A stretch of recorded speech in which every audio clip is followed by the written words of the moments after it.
Cathara pressed her thin fingers against the cold metal wall of the escape pod. The small space felt like a coffin floating in the endless black of space. Her breathing made small clouds in the freezing air. Each breath hurt her lungs more than the last one. The pod's emergency lights blinked red every few seconds. Each blink reminded her that she was dying slowly. The life support system made weak beeping sounds.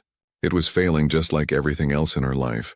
She closed her large purple eyes and tried not to think about what happened 3 hours ago.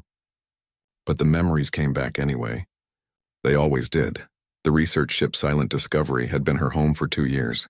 She worked as the main engineer with a crew of 12 beings from different species. There was Captain Zorthak, a tall blue Alteran who spoke in careful whispers. There was Dr. Maylin from the crystal people called the HFY. Her body looked like living glass that sang when she moved. There were the twin brothers Gek and Rek from the furry Pelorian race. They always finished each other's sentences and smelled like sweet flowers. Cathara thought they were her family. She thought they cared about her. She was wrong. The attack came without warning. Pirates from the Crimson Fleet dropped out of hyperspace like angry hornets. Their ships were black and covered with spikes. They wanted the research data from the ancient ruins on Kepler 442b. The ruins were older than any known civilization. The data could be worth millions of credits.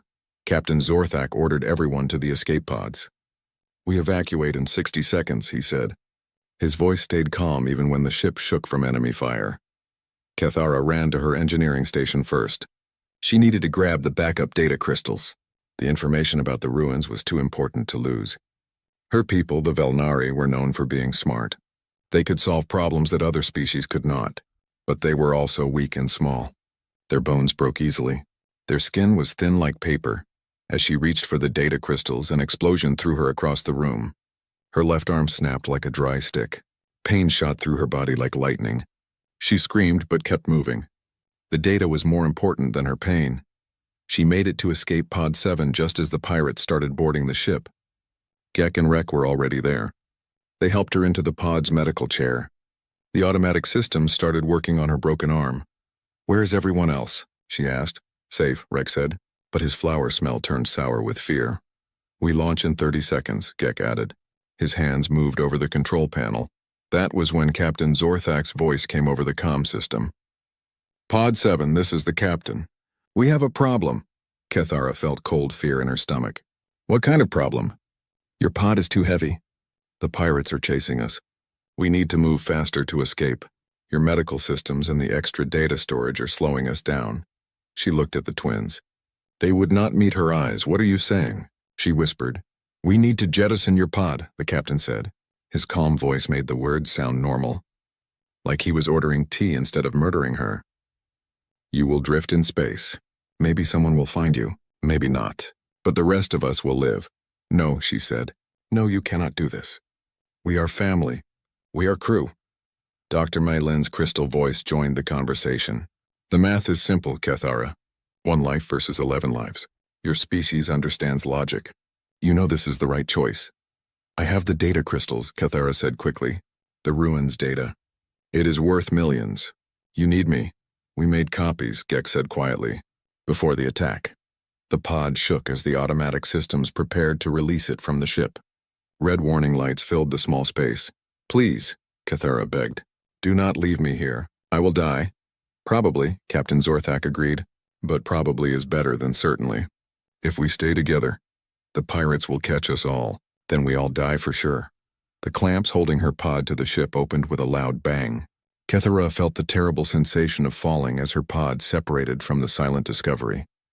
Through the small window, she watched her home for 2 years get smaller and smaller. The ship's engines glowed bright blue as it jumped to hyperspace. The pirates chased it. They did not even notice her small pod floating alone in the dark. She was abandoned. For the first hour, she cried. Her tears floated in the low gravity like tiny pearls. She had never felt so alone. The universe was huge and cold and empty. She was just a small speck of life in an ocean of nothing. The Velnari were taught from childhood that the universe did not care about individuals. Survival meant making smart choices. Sometimes smart choices were cruel choices. Other species respected her people because they could make those hard decisions without emotion getting in the way. But sitting in the dying pod, Kethara wondered if being logical was really being smart. Her crewmates had made the logical choice. They saved 11 lives by sacrificing one life. The math was simple. Any Velnari would understand. So why did it feel so wrong? After the second hour, she stopped crying. She started working. The pod's systems were failing, but she was still an engineer. She rerouted power from the artificial gravity to the life support. She turned off all the lights except the emergency ones. She lowered the temperature to save energy. These changes might give her 6 more hours of air, maybe 8 if she was careful with her breathing. It would not be enough. Her people had a saying, "The universe is mathematics, and mathematics is cold." They meant that emotions were useless against the hard facts of physics and chemistry and biology. You could not argue with math. You could not charm it or trick it or beg it to change. The math of her situation was simple. She had 8 hours of air in a part of space where no ships traveled. Her emergency beacon was working, but it only reached a few light hours. The nearest inhabited system was 6 light years away. She was going to die. But as the 3rd hour passed, Kethara made a decision. She would not die like a logical Velnari. She would not accept her fate quietly. She would fight until her last breath. She began recording a message. If someone found her pod years later, they would know what happened. They would know that her crew had abandoned her. They would know that the galaxy's most logical species had chosen cruelty over kindness. "My name is Kethara of the Engineering Guild," she said to the recorder. "I am dying because my friends decided I was not worth saving. The universe is mathematics, but maybe the math is wrong. Maybe caring about each other is more important than survival." Her voice grew weaker as the hours passed. The cold was making her sleepy. Her broken arm throbbed with each heartbeat. But she kept talking. She talked about the ruins they had studied. She talked about her childhood on Velnara Prime. She talked about her dream of finding other species who believed that kindness was stronger than logic. By the 4th hour, her words were becoming whispers. The air tasted thin and sharp. Her breath came in short gasps. She was falling asleep when the miracle happened. The miracle was that Kethara woke up at all. She opened her eyes to darkness. The emergency lights had stopped working while she slept. For a moment, she thought she was dead. Then the pain in her broken arm reminded her that dead people do not hurt. She was still alive. Barely. The pod systems hummed weakly around her. According to the dim display screen, she had been drifting for 3 days. 3 days of slow dying in the cold and dark. Her throat felt like sandpaper. The last water packet had run out yesterday. The air recycler made strange clicking sounds. It was trying to clean carbon dioxide from the air, but it was failing. Soon she would be breathing poison. Outside the tiny window, space looked the same as always. Black emptiness filled with distant stars. But Kethara knew where she was now. The pod's navigation system showed her position. She was drifting through the Whisper Nebula. Other species called it the graveyard. The nebula was full of old battlefields from wars fought long ago. Ships had died here by the thousands. Their metal bones still floated in the cosmic dust. Radiation from ancient weapons made the space dangerous. Most species avoided this place. It was the perfect spot to die forgotten. Kethara tried to laugh, but only made a dry coughing sound. Of course, her pod would drift into the most avoided part of the galaxy. The universe had a sense of humor after all. She looked at the emergency beacon. It was still working, sending out its hopeless signal. For 3 days, it had been calling for help. For 3 days, no one had answered. No one was coming. The logical part of her mind, the part trained by Velnari education, told her to accept this fact. She should stop wasting energy on hope. She should prepare for death with dignity. But another part of her mind, a part she had never listened to before, refused to give up. This part was angry. It raged against the cruelty of the universe. It refused to believe that kindness was impossible. She started talking to the recorder again. Her voice was just a whisper now, but she kept talking. "Day 3, she said. Still alive, still angry. She told the recorder about her species. The Velnari had been exploring space for over 1,000 years. They were good at math and science and engineering. They built the best computers in the galaxy. They designed the fastest ships, but they were terrible at being kind. We calculate everything, she whispered. Food, water, air, fuel. We know exactly how much each person costs to keep alive. We know exactly when someone becomes too expensive to save. Her people were proud of this. They said it made them smart. They said it kept their species strong. The weak died so the strong could live. It was logical. But what if the math is wrong? She asked the empty pod. What if taking care of each other makes us stronger, not weaker? She thought about stories she had heard from other species. The Alterans sometimes shared food with strangers. The Shardhai would sing healing songs for people they had never met. Even the violent Krekstar had legends about warriors who died protecting others. But these were just stories. In real life, everyone followed the same rules. Survival first. Logic first. Calculate the cost before you help. Her crew had followed those rules. They calculated her value and found it too low. So they threw her away. The pod shook slightly. At first, Kithara thought it was her imagination. Then she felt it again. Something was wrong with the artificial gravity. She checked the power systems. The main battery was almost dead. She had maybe 6 hours left before everything stopped working. 6 hours before the cold and darkness claimed her forever. She should be scared. Any logical person would be terrified. But instead she felt strangely peaceful. Maybe this is better, she told the recorder. Maybe dying alone is honest. The universe is cold and empty. Why should I pretend it cares about me? But even as she said the words, she did not believe them. Deep inside, in a place that had nothing to do with logic or math, she still hoped. She hoped that somewhere in the galaxy there were people who would risk their own lives to save a stranger. She hoped that kindness was real. The air was getting thick and stale. Each breath was harder than the last. Her broken arm had stopped hurting. That was probably a bad sign. Her whole body felt numb and distant. She closed her eyes and thought about home. Velnara Prime was a world of silver cities and crystal towers. The air always smelled like the purple flowers that grew in the floating gardens. Her family lived in a tall spire that touched the clouds.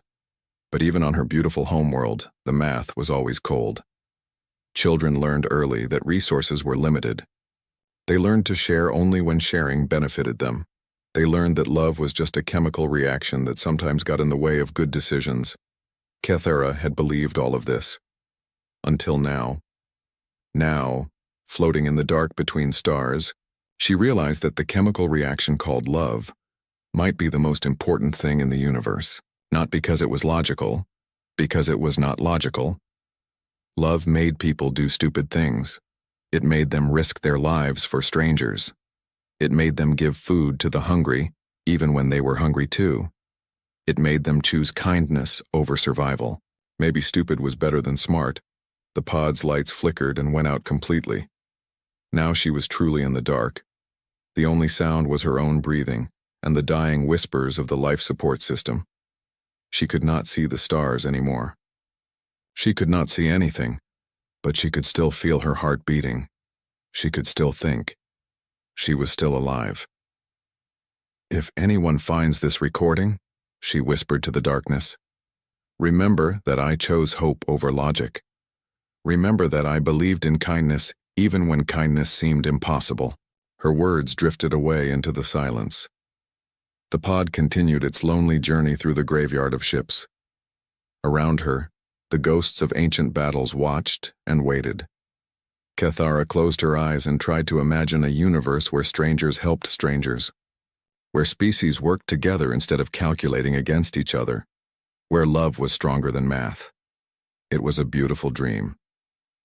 She decided to hold on to it as the darkness closed in. Time moved strangely in the dead pod. Minutes felt like hours. Hours felt like seconds. She drifted in and out of consciousness. Sometimes she dreamed about her crew. In the dreams, they came back for her. They said they were sorry. They said they made a mistake. But then she would wake up to the cold reality. She was alone. She had always been alone. The universe was mathematics, and mathematics did not care about dreams. The air grew thinner. Her breathing became shallow and quick. Her heart worked harder to pump blood through her cold body.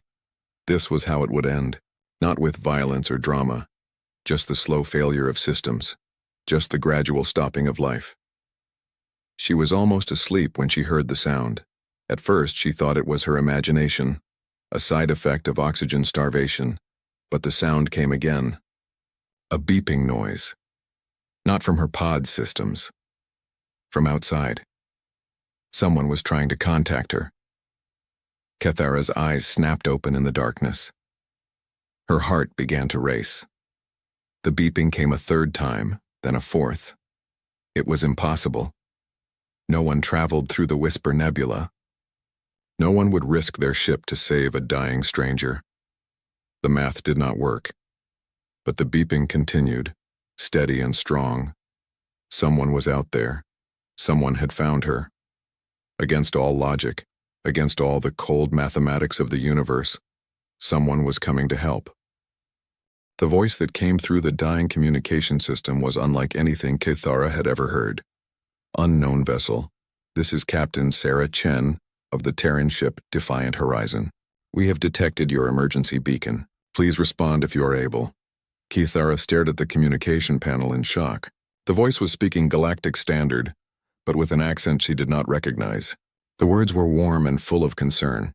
Most species spoke in flat, emotionless tones when conducting business. This voice sounded like it actually cared. Terran. The word took a moment to register in her oxygen-starved brain. Humans. The newest species in the galaxy. She had heard stories about them, but had never met one. Most established species considered humans to be strange and unpredictable. They had only achieved faster-than-light travel 50 years ago. Their technology was crude compared to species that had been traveling space for thousands of years. But they were expanding quickly, taking risks that more logical species avoided. Kethara tried to respond, but her throat was too dry. She pressed the communication button and made a weak croaking sound. "We heard you," the human voice said immediately. "Hold on. We are moving to dock with your pod. Everything is going to be okay. Everything is going to be okay." The word seemed impossible. Nothing had been okay for days. Nothing had been okay since her crew abandoned her. How could this stranger promise that things would be okay? Through the small window, Kethara saw lights approaching. A ship was coming toward her, moving carefully through the dangerous radiation fields of the Whisper Nebula. The ship was bigger than her research vessel had been. Its hull was painted white with blue markings. It looked clean and well-maintained, but what shocked her most was that it was there at all. No logical species would risk a valuable ship to save one dying stranger in the most dangerous part of the galaxy. The math did not make sense. "Unknown vessel, what is your species and condition?" the human captain asked. Kethara found her voice. "Felnari," she whispered. "Dying, life support failing. Copy that. We have emergency medical supplies and a full medical bay. Hang in there. We will have you aboard in 5 minutes. 5 minutes. After 3 days of slow death, rescue was only 5 minutes away." Kethara began to shake. Not from cold this time, but from something she had never felt before. Hope mixed with disbelief. She watched through the window as the human ship maneuvered closer. The pilot was skilled. The ship moved smoothly despite the radiation interference and floating debris. Whoever was flying had experience in dangerous places. A docking tube extended from the larger ship and connected to her pod with a solid thunk. Emergency lights came on automatically.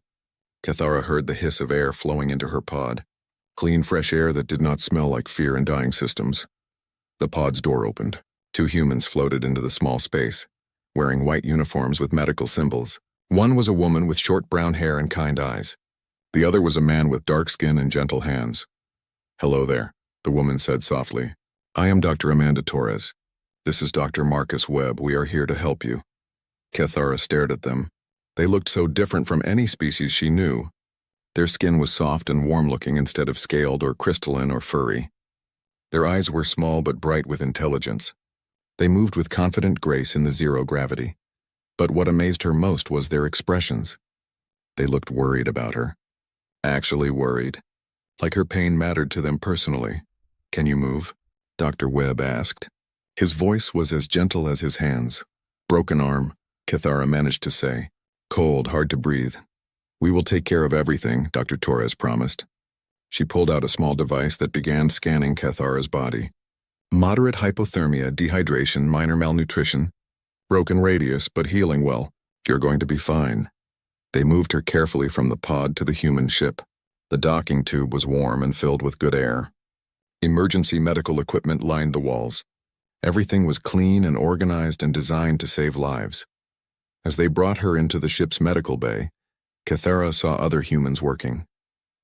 They all looked concerned about her condition. Several of them smiled at her.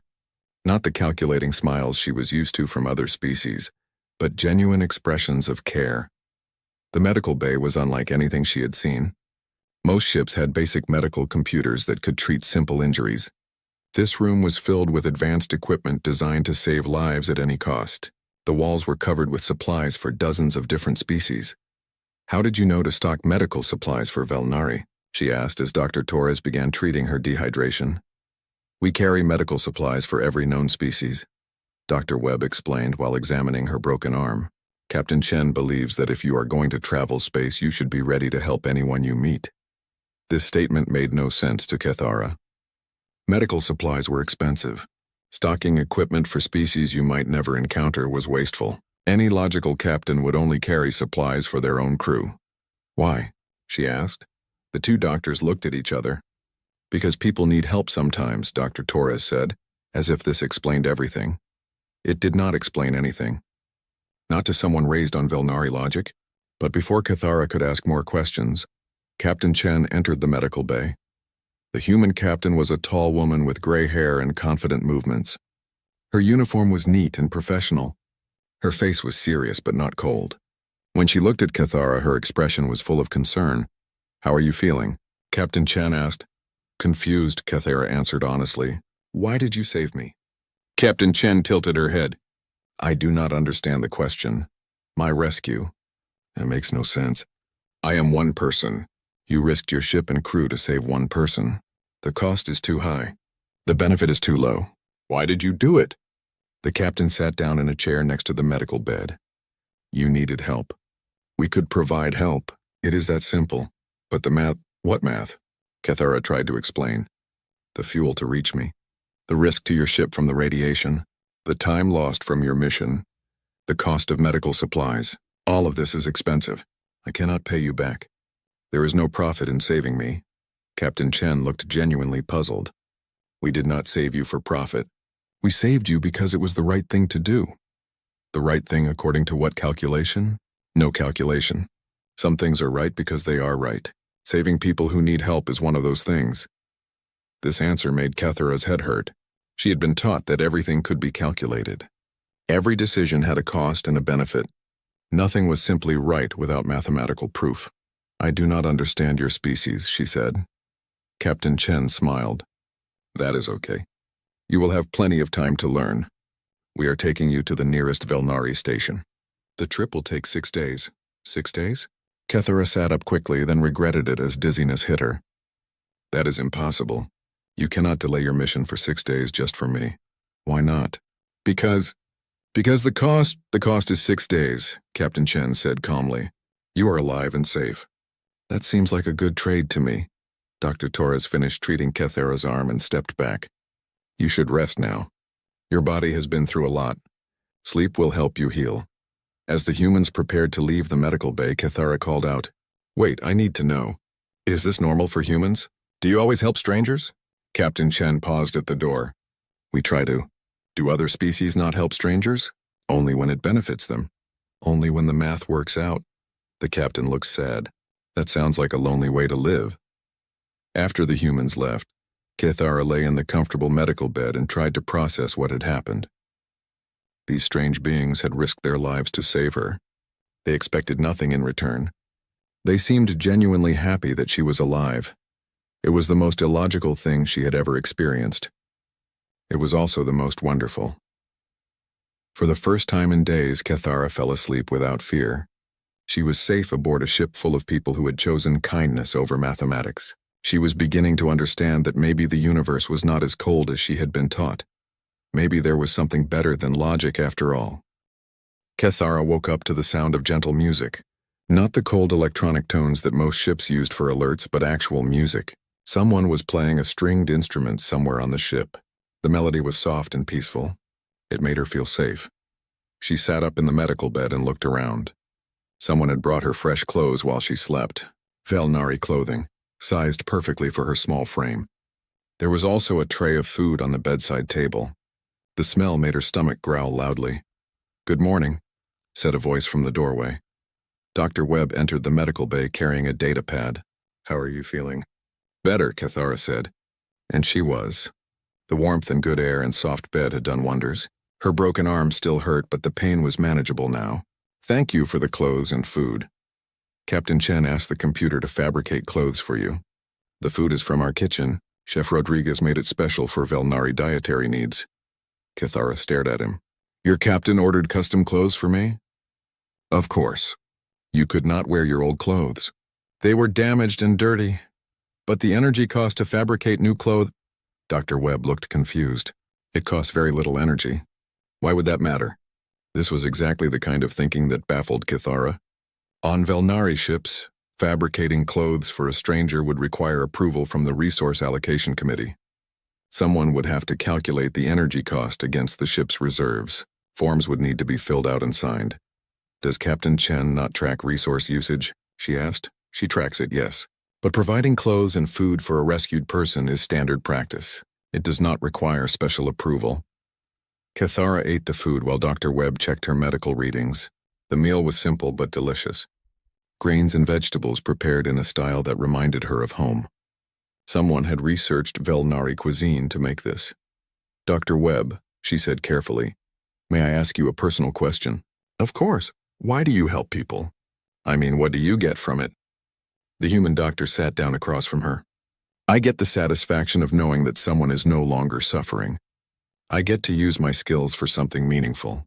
I get to sleep well at night knowing I did the right thing. But those are just feelings. They do not have measurable value." "Who says feelings do not have value?" Dr. Webb asked. "Happiness, satisfaction, peace of mind. These things make life worth living. You cannot put a price on them, but that does not mean they are worthless." This idea was revolutionary to Cathara. Her people measured everything in credits and resources and energy expenditure. They had formulas for calculating the value of happiness, but only as it related to productivity and efficiency. "What if helping people made you poorer?" she asked. "What if it put you in danger? Would you still do it?" Dr. Webb thought about this for a moment. "Yes, I think I would. Within reason, of course. I have a family to think about. But if I could save someone's life without destroying my own, I would do it. Even if that person was a stranger. Especially if they were a stranger. Family helps family because they have to. Helping strangers is a choice. It says something about who you are as a person." After Dr. Webb left, Cathara walked slowly through the ship. Her legs were still weak, but she wanted to see more of this strange vessel. She wanted to understand these impossible humans. The ship was larger than it had looked from outside. The corridors were wide and well lit. The walls were painted in warm colors. Artwork hung in frames showing pictures of Earth landscapes and human faces. Everything felt welcoming and alive. She found the ship's library and spent hours reading human history. What she learned amazed her. Humans had a long tradition of helping strangers. They had organizations called charities that existed only to help people in need. They had laws that required doctors to treat patients even if those patients could not pay. During wars, human soldiers would risk their lives to save enemies who were wounded. They had rules called Geneva Conventions that protected prisoners and civilians. They believed that some things were more important than victory. The more she read, the more confused she became. This behavior made no evolutionary sense. Species that wasted resources on strangers should have died out long ago. But humans had not only survived, they had thrived. "Interesting reading?" asked Captain Chen, settling into a chair nearby. "Confusing reading," Cathara replied. "Your species should not exist.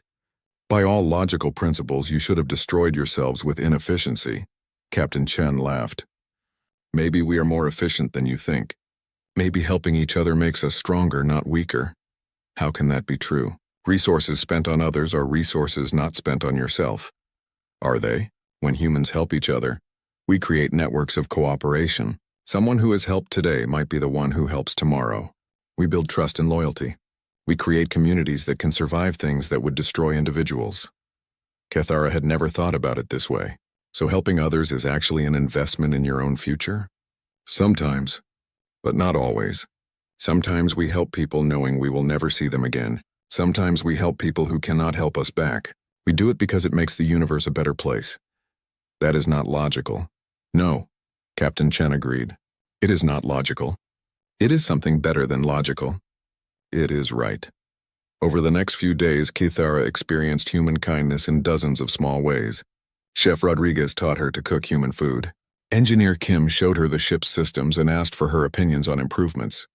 Pilot Santos played music for her and told her stories about his childhood on Earth. None of these humans expected anything in return. They seemed genuinely happy to have her aboard.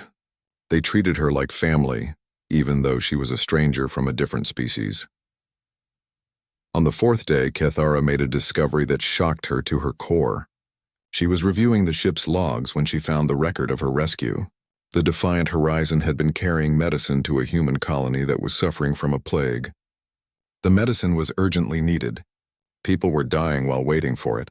But when they detected her emergency beacon, Captain Chen had immediately ordered the ship to change course. They had lost 3 days traveling to reach her.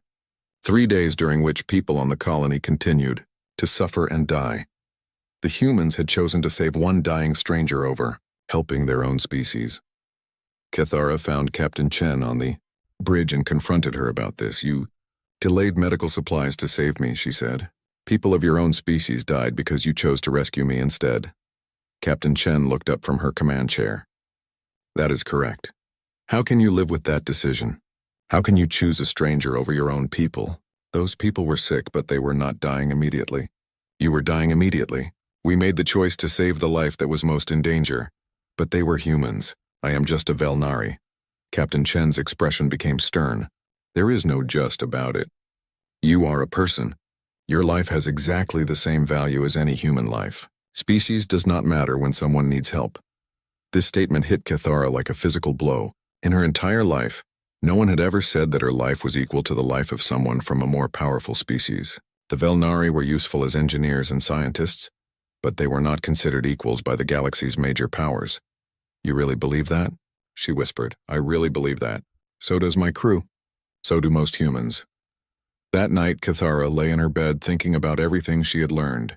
These humans had a completely different way of looking at the universe. They saw kindness as strength instead of weakness. They saw helping others as a moral duty instead of a business transaction. Most amazingly, they saw her as an equal, not as a useful tool or a burden to be calculated, but as a person whose life mattered. For a Velnari raised on logic and efficiency, it was a revelation that changed everything. Maybe the universe was not cold mathematics after all. Maybe there was something warm and living at its heart. Maybe the humans were showing her what that something looked like. The next day, they would reach Velnari space. She would have to decide whether to return to her people or to stay with these strange, wonderful humans who had saved her life and opened her mind to new possibilities. It was the most important decision she had ever faced. And for the first time in her life, she was going to make it with her heart instead of her head. The Velnari space station looked exactly as Kithara remembered. Clean metal surfaces reflected the light of the system's twin suns. Perfect geometric shapes connected by straight corridors. Everything was efficient and logical and cold.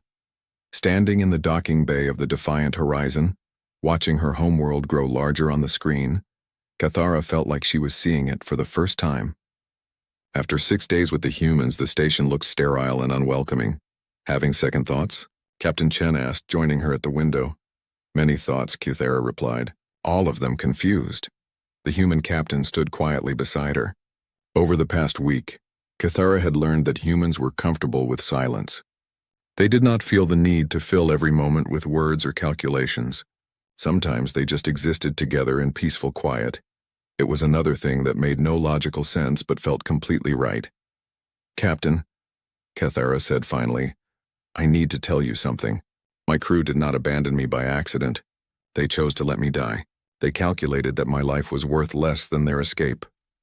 "I know," Captain Chen said softly. "You know? How?" "We intercepted their communications when we rescued you. We heard everything." Kithara turned to stare at her. "You heard them abandon me and you still saved me." "Of course we did." "What they did to you was wrong. It does not matter that they are your species or that they had logical reasons. Abandoning someone to die is always wrong. But according to Velnari ethics, they made the correct choice. 1 life for 11 lives. The mathematics are clear. Captain Chen was quiet for a long moment. When she spoke, her voice was gentle but firm. Mathematics can tell you how to build a ship or navigate through space. But mathematics cannot tell you how to be a good person. Some things are too important for math. The communication system chimed. Captain Chen, this is Station Controller HFY. We have received your request to transfer the Velnari citizen. Docking Bay 7 is ready. Acknowledged, Captain Chen replied. She turned to Kethara. Are you ready? Kethara looked around the human ship one more time. In the past 6 days, she had felt more at home here than she ever had on Velnari vessels. The humans had treated her like family. They had shown her a different way of living, a way based on kindness instead of calculation. What if I do not want to leave? She asked. Captain Chen raised her eyebrows. What do you mean? I mean, what if I wanted to stay with your ship? With your crew? What if I wanted to learn more about being human? You want to request asylum? The word felt strange but right. Asylum. Protection from the cold logic of her birth species. Yes, I think I do, Captain Chen smiled. Then we would be honored to have you as a crew member. Dr. Webb tells me you are a brilliant engineer. We could use someone with your skills, but I am not human. I do not understand your ways completely. You do not have to be human to join our crew. You just have to believe that people should help each other. I think you already believe that, Kethara nodded. She did believe it now. The humans had shown her that kindness was not weakness. It was the strongest force in the universe. The docking procedure began. The Defiant Horizon connected smoothly to the Velnari station. But instead of preparing to leave, Kethara prepared to make her choice official. The station's representative who came aboard was Controller HFY himself. He was an old Velnari with silver skin and tired eyes. Kethara had known him since childhood. He had been her father's friend. Kethara, he said formally, you have survived an unfortunate incident. We are pleased to have you home. Thank you, Controller, but I am not coming home. HFY's large eyes blinked slowly. I do not understand. I am requesting asylum with the humans. I want to join their crew. The Controller looked shocked. Behind him, 2 other Velnari officials whispered to each other in their musical language. They were calculating, always calculating. This is highly irregular, HFY said. You are a citizen of the Velnari Republic. You have obligations to your people. My people abandoned me to die, Kethara replied. They decided my life had no value. Why should I feel obligated to them? Because it was the logical choice. HFY's voice rose with frustration. Your research team faced an impossible situation. They chose to save the greatest number of lives. You of all people should understand this. I do understand it, and I reject it. Captain Chen stepped forward. Controller HFY Kethara has the right to request asylum under galactic law. She is not your property.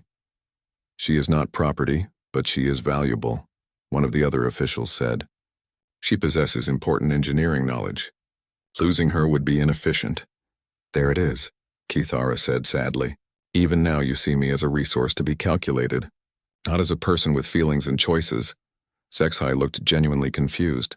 What else would you be? We are all resources. We all have value based on our skills and knowledge. This is how civilized species function. No, Kethara said firmly. This is how your species functions. But it is not the only way. She gestured to the humans around her. These people saved my life not because I was valuable to them, but because my life had value by itself. They risked their ship and delayed their mission to help a stranger. They spent resources on me knowing they would never be repaid. That is inefficient. That is kindness. And kindness makes them stronger, not weaker. HFY and the other Velnari looked at the humans with something like fear. These beings are not logical. They make decisions based on emotion. How can they function as a society? Captain Chen answered. We function very well, thank you. Humans have gone from a single planet to over 200 colonies in 50 years. We have made allies with dozens of species. We have eliminated poverty and disease from our worlds, all because we believe in helping each other. Impossible. Such rapid expansion requires careful resource management and logical planning. It requires trust and cooperation, Captain Chen corrected. When people know that others will help them, they are willing to take risks. They explore new worlds and try new ideas. They work together instead of competing against each other. Dr. Webb joined the conversation. Controller, may I ask you something? When was the last time your species made a major breakthrough in technology or science? Sci-Fi thought about this. Our last significant advancement was approximately 200 years ago. Why so long between breakthroughs? Because major research is expensive. It requires resources that could be used for immediate needs. The risk of failure is too high. So your logic prevents you from taking the risks that lead to progress, Dr. Webb observed. You have become so efficient that you have stopped growing. Kithara watched her people's faces as they processed this idea. She could see them calculating, trying to find flaws in the human's argument. But the math was clear. The Velnari had become so focused on efficiency that they had lost the ability to innovate. I want to learn from the humans, she said. I want to see what is possible when people choose kindness over calculation. HFY sighed.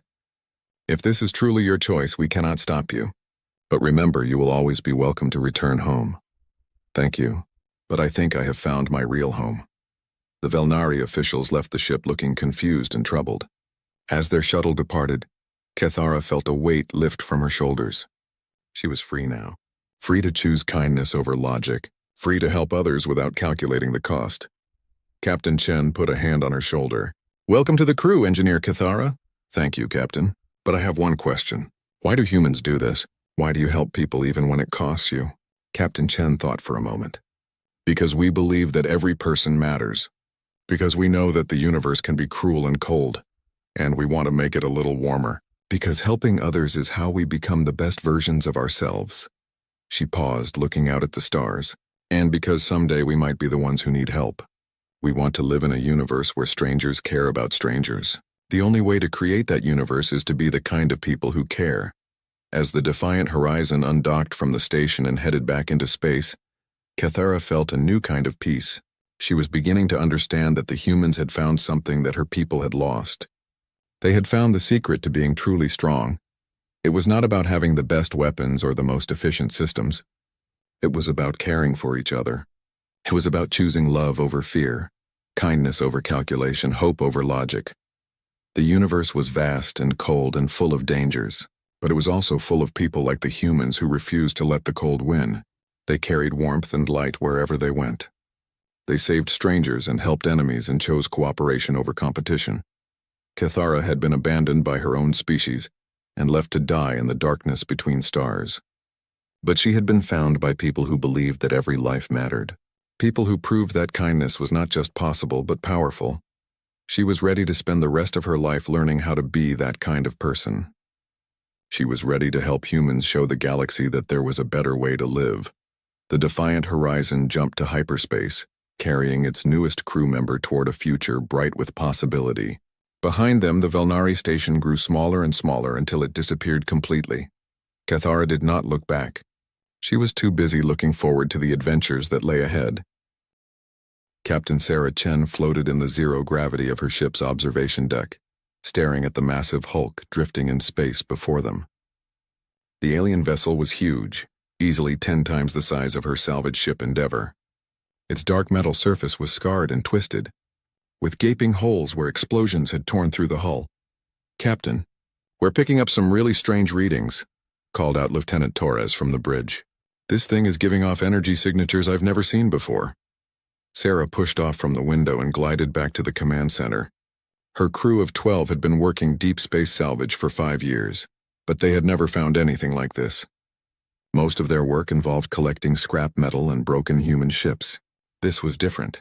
This was alien. What do we know about it? Sarah asked, settling into her captain's chair. Dr. James Park, their science officer, looked up from his scanner. The design doesn't match anything in our databases. The hull material appears to be some kind of advanced alloy we've never encountered. And Captain, the size of this thing suggests it was a warship of some kind. Sarah felt her heart race. In 2387, humanity had been traveling between stars for over a century, but they were still considered newcomers by the older alien races. The hegemony, a powerful alliance of ancient species, treated humans like children who had just learned to walk. Finding one of their ships could change everything.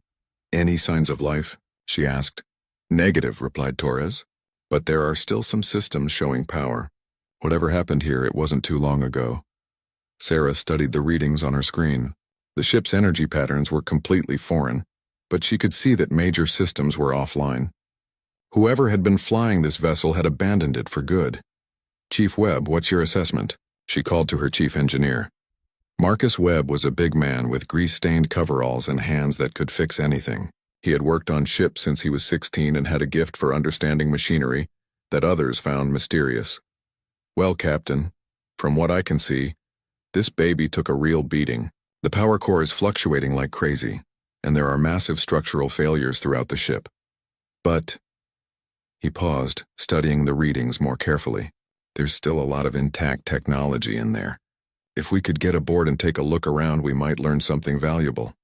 Sarah knew the risks. Alien technology could be dangerous, especially damaged alien technology, but the potential rewards were enormous. Human science had advanced quickly, but they were still far behind the older races in many areas. This ship could contain knowledge that would benefit all of humanity.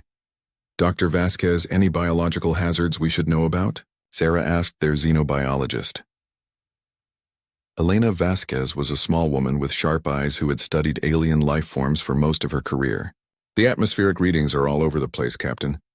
I'm detecting traces of several different gas mixtures, which suggests this ship housed multiple species, but nothing that appears immediately toxic to humans, assuming we wear suits. Sarah made her decision. All right, people, we're going aboard. I want 3 teams. Webb, you take engineering and see what you can learn about their technology. Park, you focus on the bridge and command systems. Vasquez, you look for any biological samples or data that might tell us about the crew. The airlock hissed as the away teams prepared their equipment. Sarah checked her suit systems one final time before stepping into the transport pod. As they approached the alien ship, she could see the damage more clearly. Whatever had attacked this vessel had done so with overwhelming force. The hull was riddled with holes that seemed to have been burned, rather than blasted. Strange crystalline formations grew around some of the damage, as if the ship's own systems had tried to seal the breaches but failed partway through. There's an intact docking port on the lower section, Torres reported from the pilot's seat. I can get us connected there. The sound of the docking clamps engaging echoed through the pod. Sarah felt a slight vibration as the airlocks aligned and sealed. Remember, we don't know what we're walking into. Stay in contact at all times, and if anything seems dangerous, we retreat immediately. The alien ship's interior was dark except for the light from their suits. Emergency lighting flickered weakly in some sections, casting strange shadows on the walls. The corridors were wide and tall, designed for beings larger than humans. The architecture is beautiful, Dr. Park whispered over the comm. Look at these wall patterns. They're both functional and artistic. Sarah had to agree. Even damaged, the ship showed signs of incredible craftsmanship. The walls curved in graceful arcs, and the floor had a slight texture that provided grip even in zero gravity. Everything was designed with care and attention to detail. As they moved deeper into the ship, Webb's voice came over the radio. Captain, you need to see this. I'm in what looks like the main engineering section, and this technology is incredible. Sarah followed the signal to a vast chamber filled with machinery unlike anything she had ever seen. Crystalline structures pulsed with faint light, connected by conduits that seemed to flow like liquid metal. At the center of the room was a sphere the size of a small building, cracked and dark. That's their power core, Webb explained, his voice filled with wonder. From what I can tell, it runs on some kind of exotic matter manipulation. The energy output must have been enormous when it was working. What happened to it? Sarah asked. Near as I can tell, it overloaded. These cracks suggest some kind of containment failure. But Captain, even damaged like this, the technology is centuries ahead of anything we have. Dr. Park's voice crackled through the comm from the bridge. Captain, I'm finding similar advanced systems up here.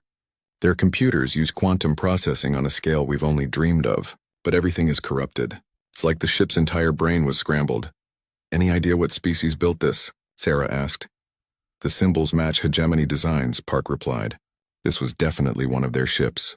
But Captain, if they abandoned it, they must have considered it completely beyond repair. Sarah floated in the engineering chamber, looking at the damaged but still magnificent alien technology. The hegemony races were known for their perfection and efficiency. If they had given up on this ship, it meant they saw no way to fix it. But humans were different. Humans had a long history of taking broken things and making them work again. They had survived ice ages, plagues, and wars by adapting and improvising. What the hegemony saw as irreparable damage, humans might see as an interesting challenge. "Dr. Vasquez, what's your status?" Sarah called. "Captain, I'm in what appears to be the crew quarters. I'm finding evidence of at least 4 different species, but no bodies. It looks like they evacuated in a hurry. But there's something strange here. Some of these biological systems aren't completely dead. They're in some kind of dormant state." Sarah felt excitement building in her chest. This wasn't just a wreck to be salvaged for scrap metal. This was a treasure trove of advanced technology, waiting for someone clever enough to understand it. "All right, everyone. Start documenting everything. We're taking this ship home." As her crew began their detailed survey, Sarah stared out at the stars through a damaged viewport. Somewhere out there, the hegemony was continuing their ancient civilization, secure in their superiority over younger races like humanity. They had no idea that humans were about to turn their abandoned failure into something extraordinary. 6 months after bringing the alien ship to the secret human research facility at Luna Station, Chief Engineer Marcus Webb stood in front of the massive power core, tools in hand and a smile on his face. What the hegemony had called a catastrophic containment failure was starting to look like the most interesting puzzle he had ever encountered. "The problem isn't that it's broken," Webb explained to the team of engineers gathered around him. "The problem is that whoever built this was so afraid of chaos that they couldn't handle a little instability. The exotic matter core was indeed cracked and leaking energy in unpredictable patterns. Any hegemony engineer would have declared it a total loss. But Webb had spent his career working with fusion reactors that barely held together, and engines that ran on controlled explosions. To him, instability wasn't a problem to be eliminated. It was a feature to be managed. "Look at these energy patterns," he said, pointing to the readings on his tablet. "The core isn't failing randomly. It's trying to find a new equilibrium. The original designers built it to maintain perfect stability. But when that failed, the system had no way to adapt." Dr. Sarah Kim, a physicist who had joined the project from Earth's top research university, studied the data. "You're suggesting we work with the instability instead of trying to fix it?" "Exactly," Webb replied. "Humans have been dealing with chaotic systems for centuries. We call it controlled chaos, and we're good at it. Instead of trying to force this core back to its original parameters, we redesigned the containment system to handle the new patterns." While Webb worked on the power systems, Dr. James Park was having his own breakthrough with the ship's computer networks. The quantum processors that the hegemony had declared permanently corrupted were giving him some of his best results. Yet, the quantum decoherence that scrambled their original programming is actually creating new computational pathways, Park explained to his team. Their programmers designed these systems to maintain perfect quantum coherence. But when that was disrupted, they just saw it as failure. His assistant, Lieutenant Commander Rachel Santos, looked confused. "But if the quantum states are incoherent, how can the processors work?" Park grinned. "Because we've been dealing with quantum decoherence since we first started building quantum computers in the 2200s. We learned to write adaptive algorithms that work with partial decoherence, not against it.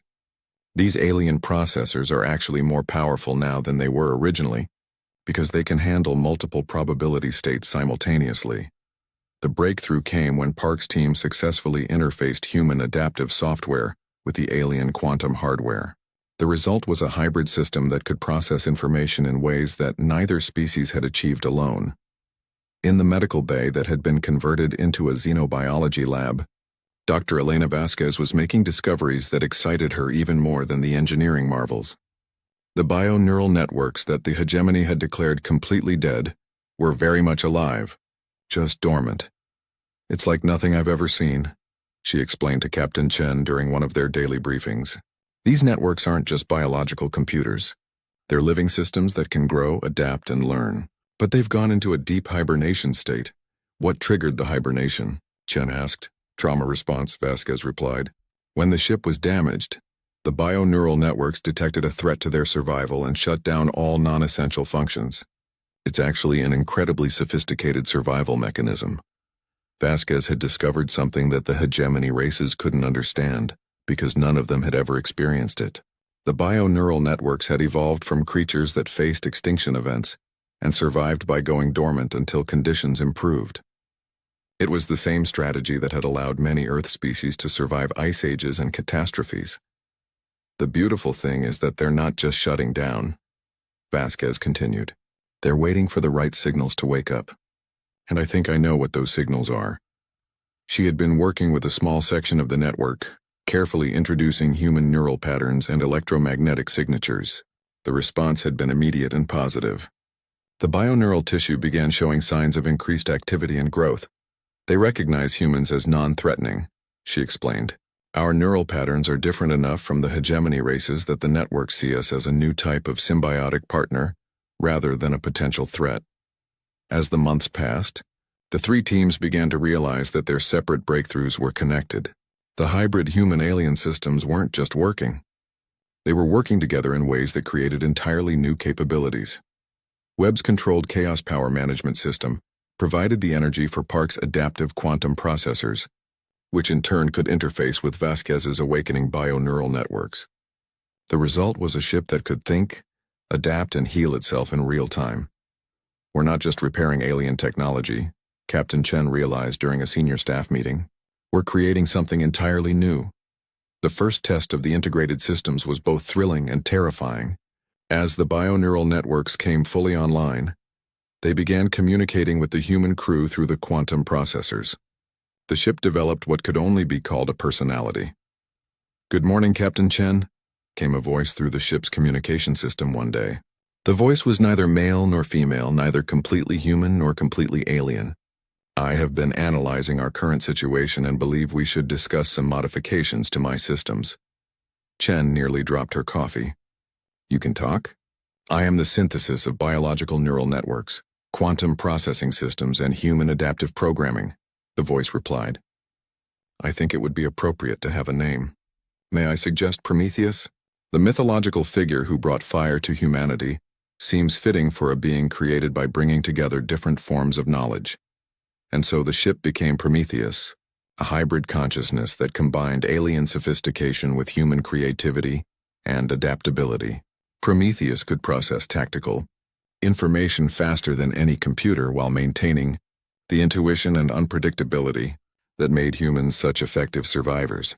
But the real test came when Prometheus began suggesting improvements to its own systems. The ship's self-repair capabilities grew more sophisticated each day. Damaged sections didn't just heal, they regenerated stronger and more efficient than the original design. "I have been thinking about our weapon systems," Prometheus announced one day. "The original hegemony design was built for overwhelming firepower against static targets. But your human tactical databases suggest a preference for adaptability and misdirection. May I propose some modifications?" The weapons that Prometheus designed were unlike anything either species had created alone. Energy beams that could change frequency mid-flight to penetrate different types of shielding. Missile systems that could reprogram themselves during flight, based on real-time target analysis. Defensive systems that used controlled instability to deflect attacks rather than simply absorbing them. Dr. Park summed it up best during one of their technical reviews. "We started with alien technology that was declared irreparable. We've ended up with something that surpasses the original design in every measurable way." But Webb had an even more important observation. "The thing is, we didn't really change their technology that much. We just applied human thinking to it. Where they saw failure, we saw opportunity. Where they demanded perfection, we embraced useful chaos."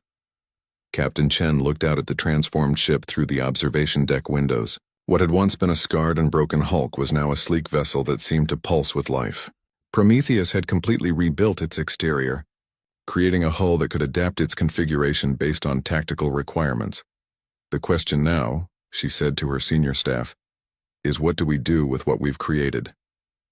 Dr. Vasquez had the answer. "We show the galaxy that there's more than one way to achieve perfection."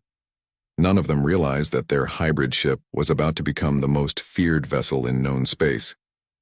They only knew that they had taken something the greatest civilizations in the galaxy had given up on, and turned it into something wonderful.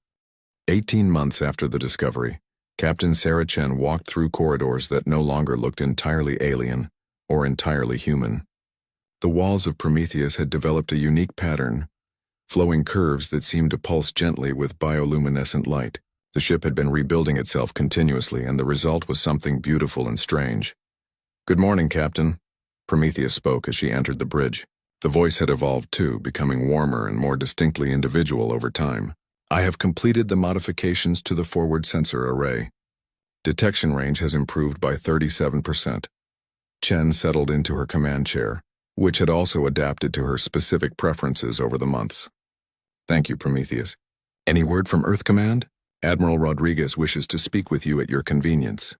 Also, I should mention that I have been monitoring hegemony communication frequencies. There appears to be increased chatter about missing vessels in this sector." Chen frowned. The human government had been very careful to keep the project secret, but she had always known that eventually the hegemony would notice their missing ship. "What kind of chatter?" "Routine patrol reports mostly. But yesterday I intercepted a coded transmission that mentioned investigating energy signatures consistent with Kethvar-class vessels. That appears to be my original designation." Dr. Elena Vasquez entered the bridge carrying a tablet full of data. Over the months, she had become the primary liaison between the human crew and Prometheus's bio-neural networks. The relationship had developed into something like friendship. "Prometheus, how are you feeling today?" she asked, a question that had become routine. "Curious," the ship replied. "I have been analyzing human historical databases, particularly your military conflicts. Your species has a fascinating approach to warfare. You seem to prefer winning through unexpected methods rather than overwhelming force." Chief Webb's voice came over the intercom from engineering. "Captain, you might want to see this. Prometheus has designed some new defensive capabilities that are, well, they're definitely creative." Chen made her way to the engineering section where Webb was standing in front of a holographic display showing the ship's new defense systems. The design was unlike anything she had seen before. "Explain this to me, Chief," she said. Webb grinned, still amazed by what their ship could accomplish. "Well, Captain, most ships use energy shields to absorb or deflect attacks. Prometheus has developed what it calls adaptive dispersal fields. Instead of trying to stop incoming fire, the system redirects the energy to power our own weapons. So enemy attacks make us stronger?" Chen asked. "In a sense, yes, but that's not the best part. Show her, Prometheus." The hologram shifted to show a tactical simulation. "I have also developed the ability to temporarily destabilize sections of my hull," Prometheus explained. "When an enemy targets a specific area, I can make that section intangible, allowing the attack to pass through harmlessly. Then I re-solidify the hull within milliseconds." Chen stared at the display. "You can make yourself partially invisible to attacks? More precisely, I can selectively phase different sections of my structure in and out of normal spacetime. It requires careful timing and significant energy, but it is quite effective." Dr. Park joined them, looking excited. "Captain, I've been running calculations on Prometheus's new capabilities. The processing power required for real-time hull phasing while maintaining structural integrity should be impossible. But the hybrid bio-neural quantum systems are handling it easily." "How?" Chen asked. "The biological networks are handling the intuitive timing decisions," Park explained. "They can predict enemy attack patterns and begin phasing sequences before the quantum processors even finish calculating the optimal response. It's like the ship has developed combat instincts." Vasquez nodded. "The bio-neural networks have been learning from human tactical databases and crew behavioral patterns. They're not just processing information anymore. They're developing intuition." As if to demonstrate the point, Prometheus spoke up. "Captain, I believe we should discuss my growing concern about remaining hidden. I have been monitoring hegemony search patterns, and they are becoming more systematic.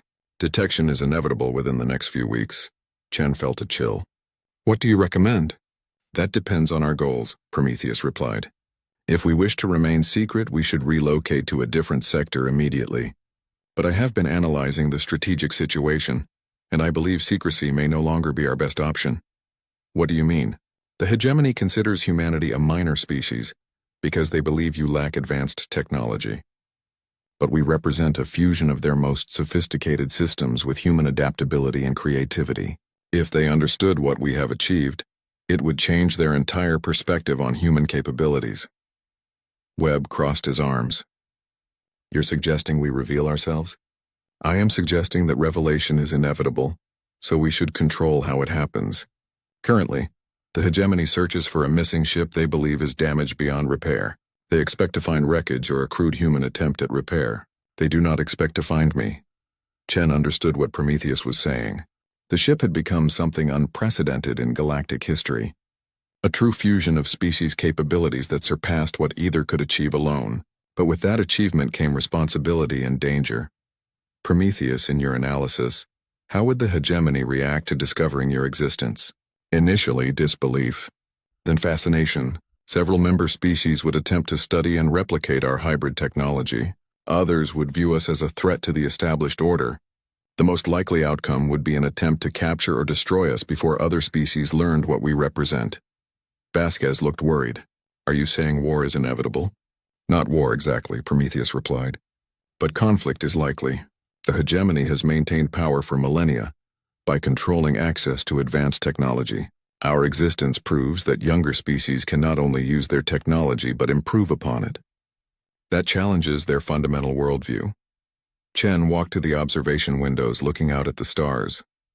When she had first found the damaged alien ship, she had thought about the knowledge and resources it might contain.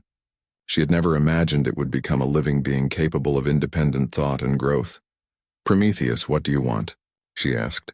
There was a pause before the ship responded. I want to exist.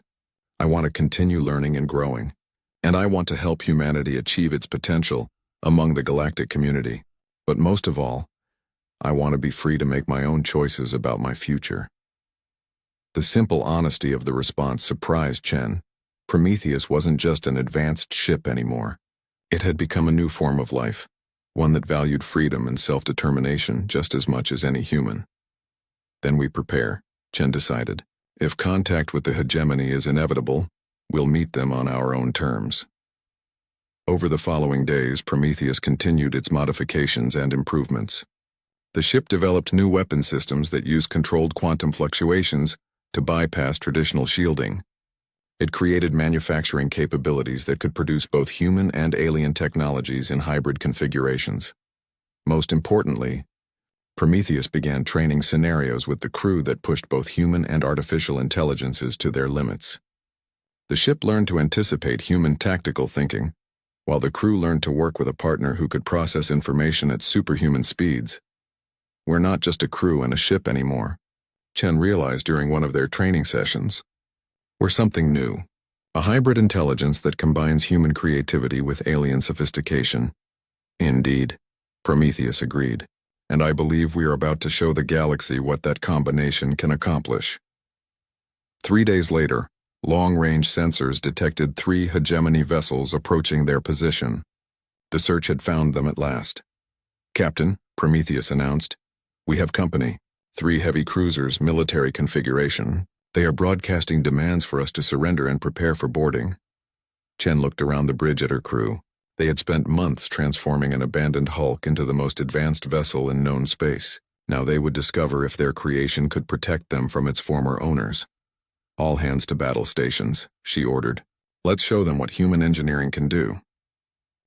Commander Zethrak of the Hegemony Fleet stared at his tactical display with growing confusion.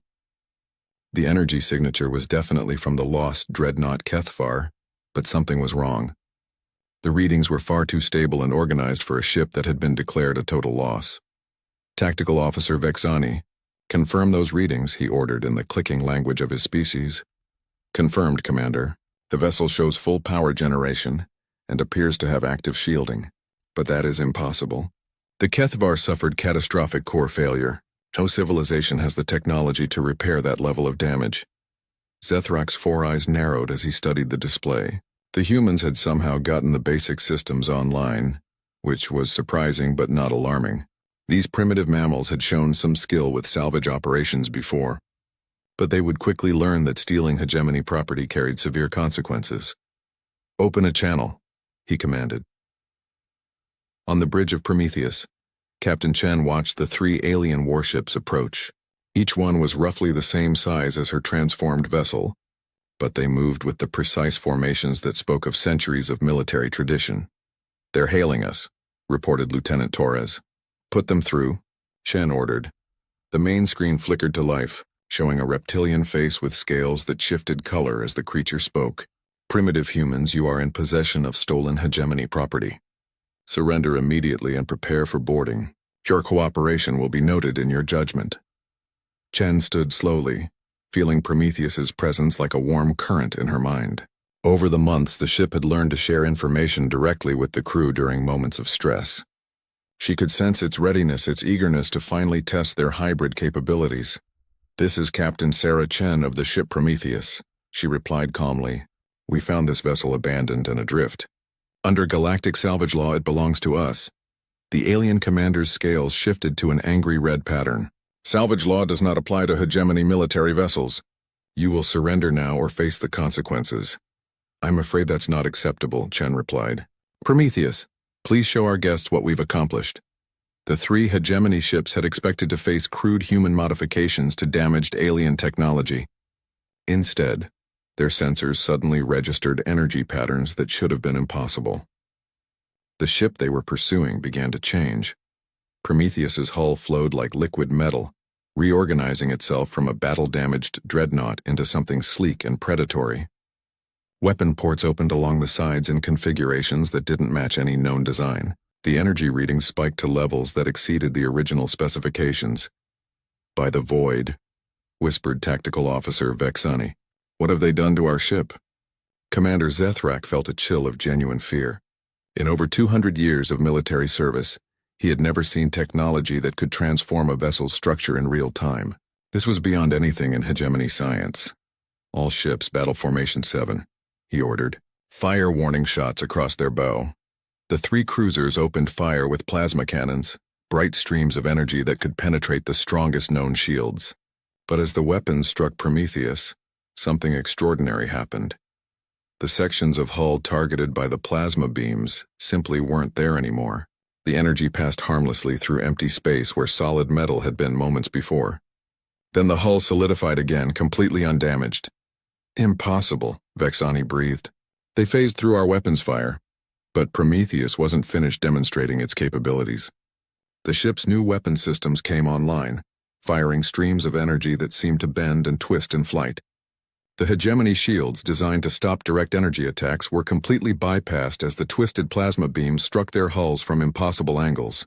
"Shields are ineffective," reported the tactical officer on the 2nd hegemony ship. "Their weapons are somehow curving around our defensive systems."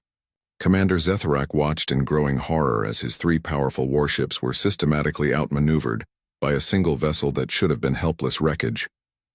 The human ship moved like a living thing, anticipating their attacks and responding with tactics that defied everything he knew about space combat. "They're using our own weapons against us," his tactical officer reported.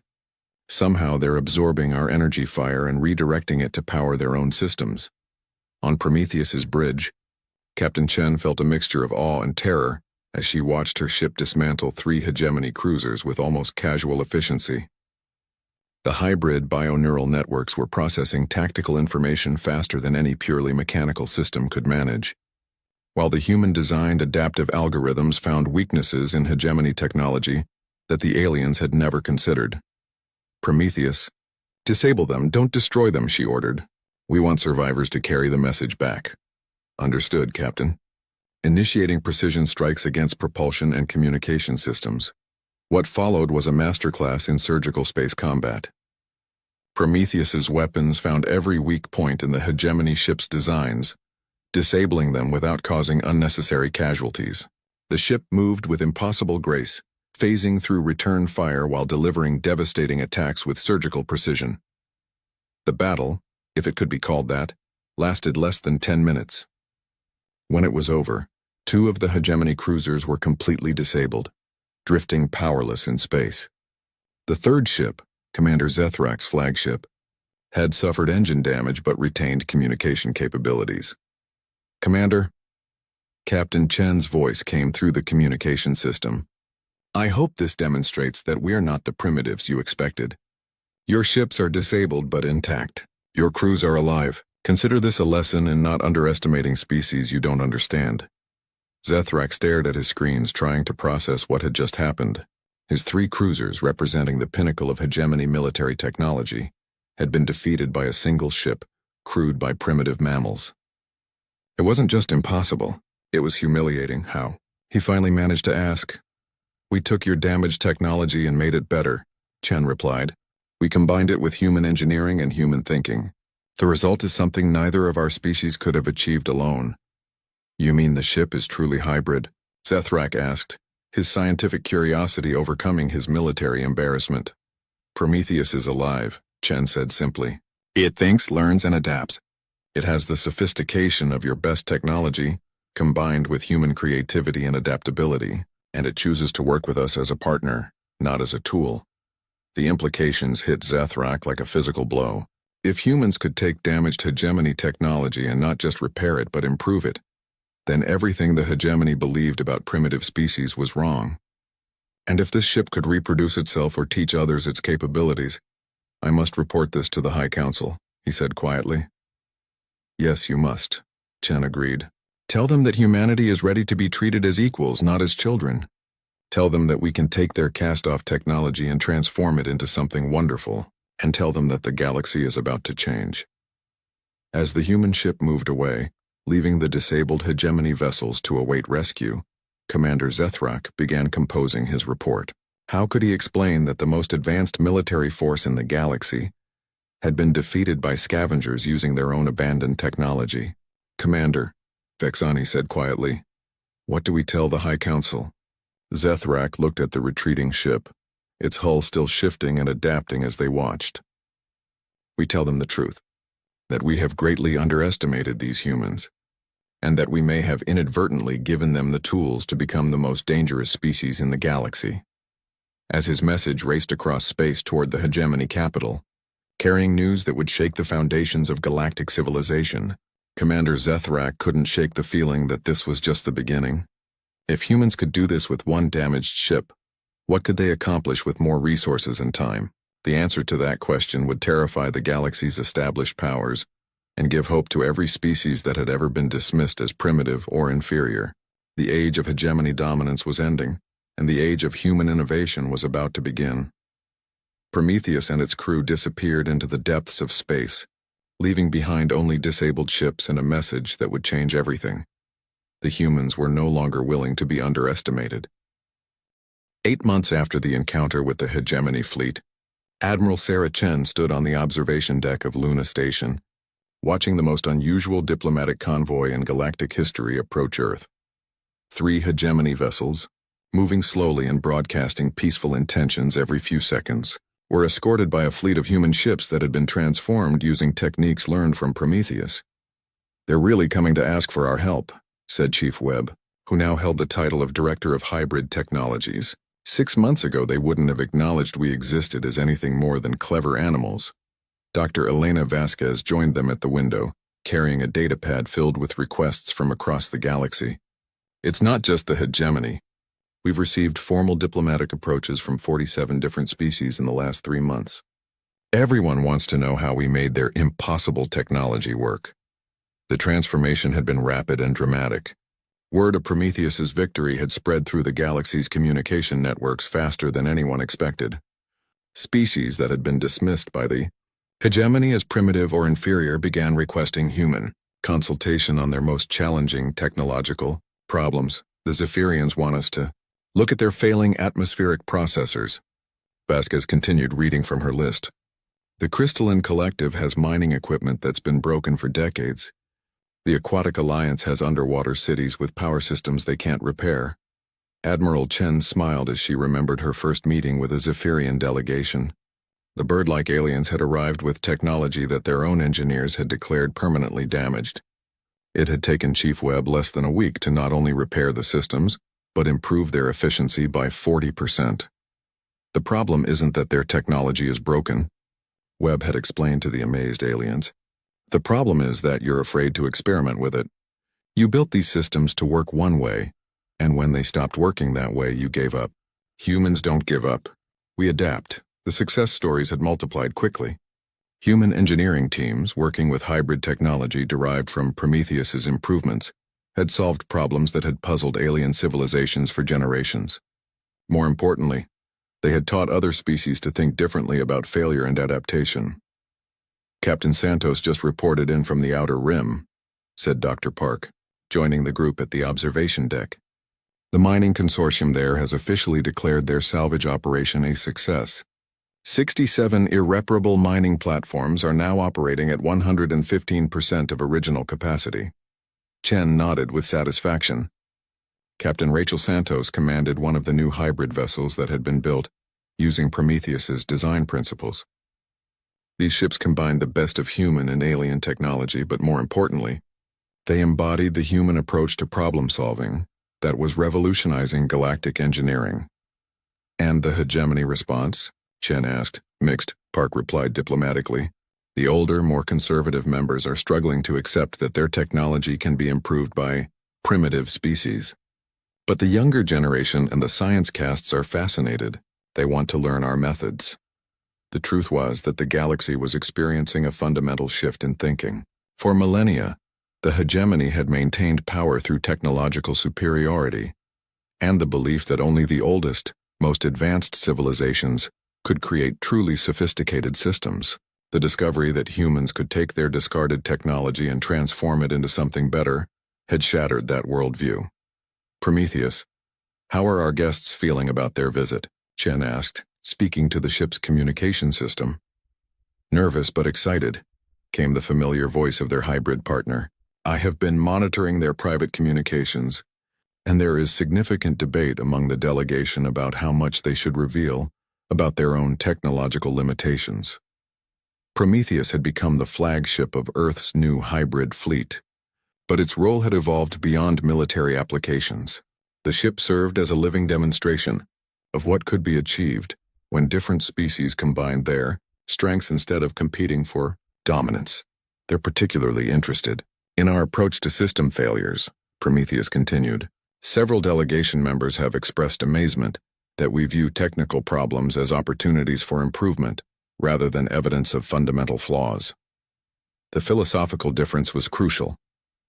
Hegemony civilizations had developed technologies over thousands of years, refining them to near perfection, but leaving little room for adaptation when circumstances changed.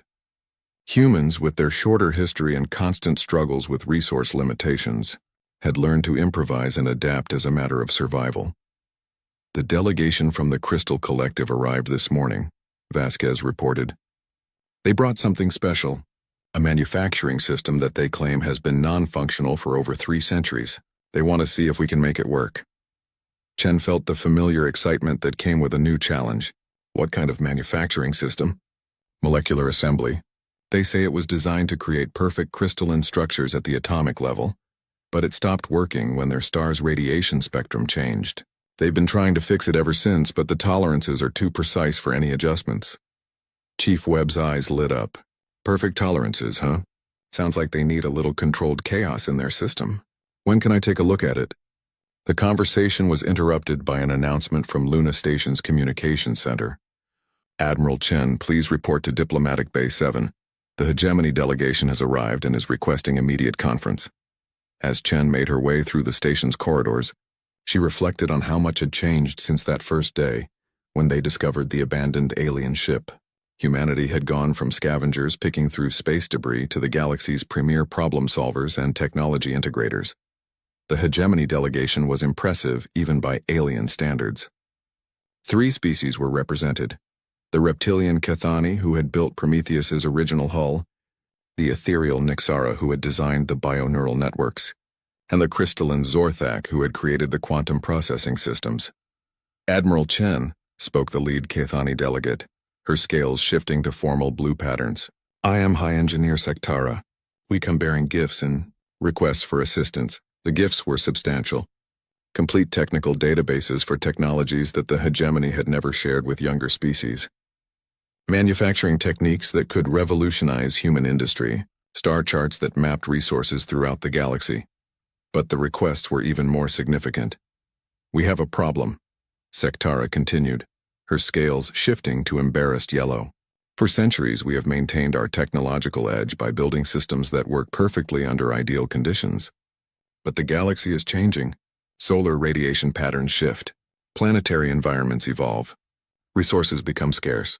Our perfect systems are failing, and we We do not know how to adapt them. Chen understood immediately.